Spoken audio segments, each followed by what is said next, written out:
Hey guys, it's October 22nd and I'm just wrapping up a quick trip out to North Dakota here where I did some hunting, hunted evenings on a Thursday and Friday night, and then was able to hunt a morning and an evening on Saturday and a morning this morning here on Sunday before having to head back to Minnesota. But I thought I'd just touch on some of the biggest takeaways from this trip. I didn't punch a tag, but I came really close on a really great buck.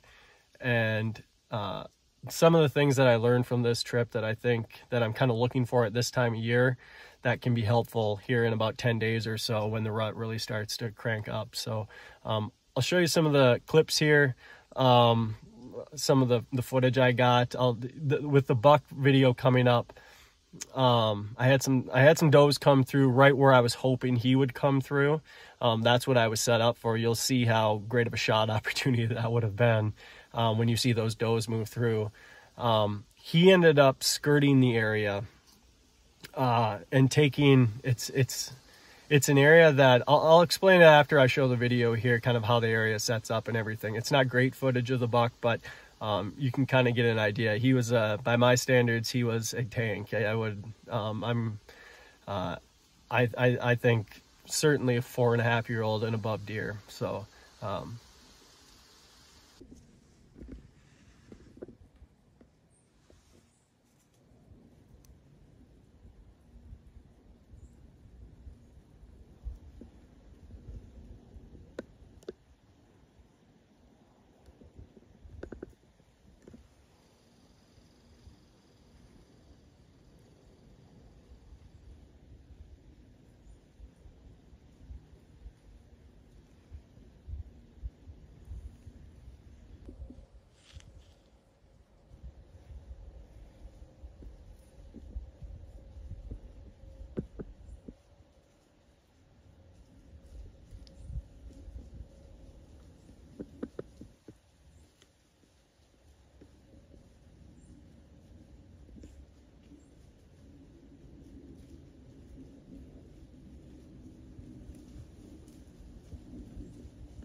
all right, so how that area sets up is I've got a north-south running river system that I'm hunting.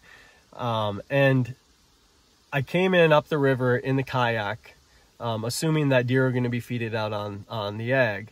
And I got in nice and clean and everything like that. And I was set up in an area that I had scouted during the summer, where I noticed that there's a deep ravine that cuts through going east and west, and it creates there's a nice little pinch that forms there. I don't know, you probably can't see it in that video, but there's a low ground area to my west, and I'm hunting in a tree that is on the eastern edge of the river system there, where I'm using a west wind to just blow my scent out across the water. So it was a west-northwest wind that morning. He had no idea I was there. So what happened was he came through on the back side, it would be the west side, I guess, and followed that low ground area where it's just a mix of deadfall that creates kind of creates an edge that they use as well to kind of move through there. It was harder for me to see exactly how deer were gonna use that system, those terrain features there in the summer when everything was green and just full of, I mean, it looked like a different world when I climbed into the tree on Saturday morning when this deer came through, than what I had seen when I went in there scouting in the summer. And so that deer came through, and yeah, I just was out of position on him. He was about 45 yards away, but there was no way I had any kind of shot opportunity. I don't even know if I'd take that shot on a whitetail anyway, but even if it was open and stuff, but there's branches and things like that, just no opportunity ever to do that. So I did grunt at him.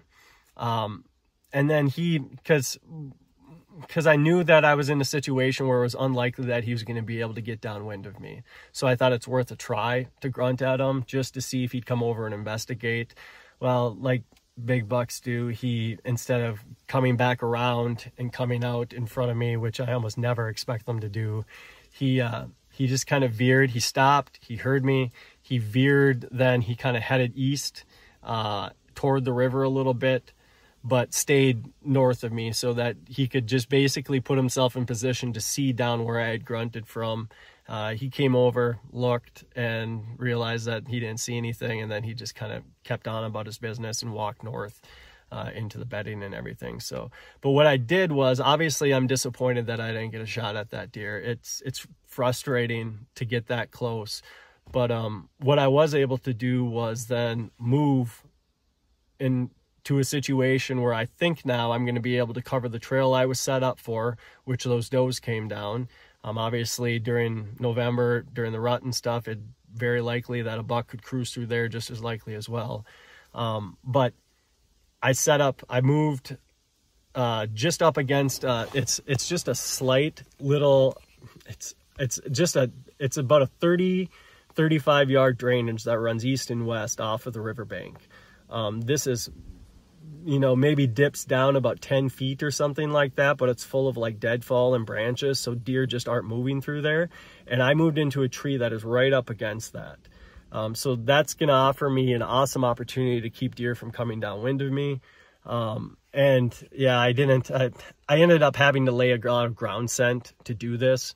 So I ended up having a situation this morning where I just felt like I'd probably kind of buggered up the area a little bit too much, but I thought I'd give it one more crack. So anyway, I went in there and I adjusted 20-25 yards to where now I feel like come, early November, that I should be in a better position to cover both trails there and everything. So those are the kind of terrain features that are going to be awesome this next, in 10 days or so. Anywhere where you can find areas that funnel movement, like that drainage kind of funnels movement, it pinches them down there and everything. And so does that low ground area to the west. It pinches movement down there. And if you can put yourself in position to cover, 2-3 trails, more the better, obviously. So that's one, is just, learning from a buck encounter and using that to kind of position myself to hopefully be successful here in the future off of that. The second big thing I learned this week was just the importance of understanding where deer are feeding. I guess we talk about this so much. This isn't earth-shattering news or anything, but it is so important to understand where the does are right now. I hunted an area on Thursday night that has been historically fantastic for me. I've had sits where I've seen 30 plus deer in this area before. But when I drove up there this time, it was wheat and it was soybeans planted around there. And now everything's been combined. Everything's actually dug up. So it's basically nothing but black dirt at this point around there for, 3/4 of a mile probably. And I was curious to see what that would do. Now there's still some acorns in there. There's a lot of forbs and natural vegetation for them to feed on in there and everything. So there are still some deer in there, but the sign, and then I ended up seeing like 3 does and fawns that night. And it was clear that the deer just weren't using it right now, even then like they were a month and a half ago when the beans were green and everything.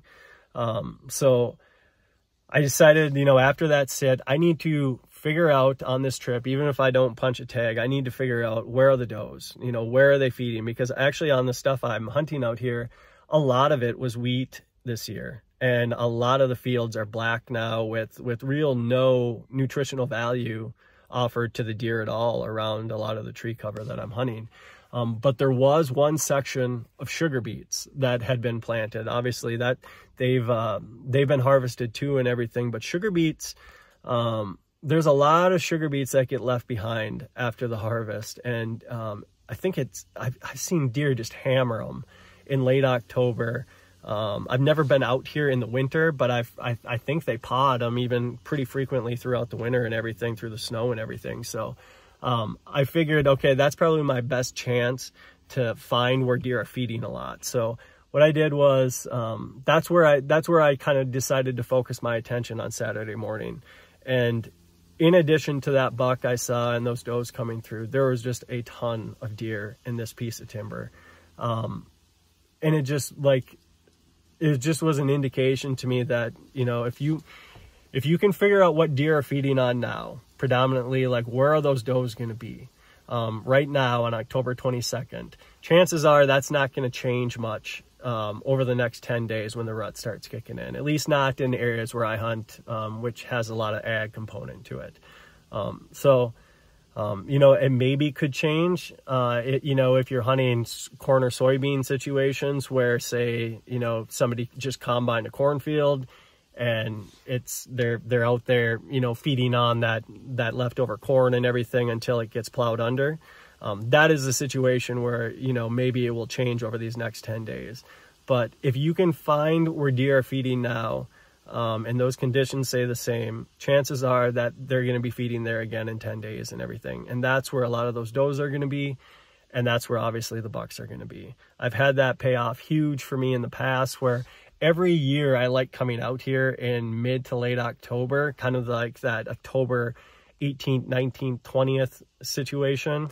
I've had some awesome encounters with bucks out here. Some of the biggest bucks that I've had cracks at out here. I have never shot a buck at this time out here, but I've had some really good encounters that taught me a lot, that I'm always just grateful when this trip is done, because I feel like I've learned a lot about how deer are using the landscape this year, type of thing. And yeah, it's allowed me to come out in November and you know, have opportunities at bucks and shoot a buck every time I've been out here in November. So hopefully that's the hope coming up here in 10 days or so. So yeah, it's going to be an awesome next few weeks here and everything. So good luck to everybody who's getting out there.